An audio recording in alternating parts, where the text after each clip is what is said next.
Hey friends, if you encounter blue screen stop code error 0xc0000022 on your Windows computer, then please watch this video. I will guide you through the resolutions. So the first solution is a clean boot. And how would you do that? Search for system configuration in the Windows search bar and open system configuration. Go to the Services tab, check the box associated with Hide all Microsoft services.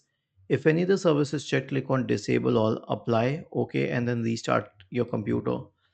The next solution is to disconnect peripherals. Okay, so a lot of peripherals like printers, scanners, and cameras push their own drivers into the system.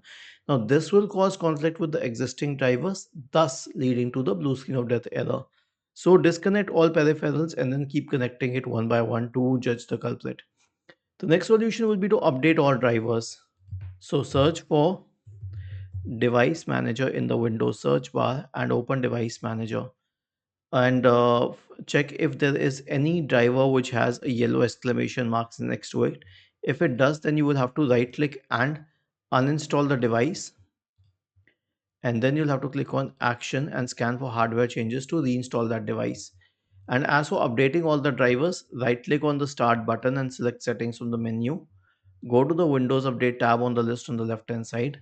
Select Advanced Options in the right pane. Select Optional Updates. If any update is available, then you can install it. And the last solution is an SFC scan.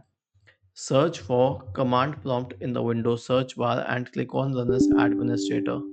Okay, now type the command sfc space forward slash scan now and hit enter to invoke the sfc scan. Was this helpful? If yes, then please subscribe to the channel. If not, then let us know in the comment section of the video on how we could help you further. Thank you for watching this video and have a nice day.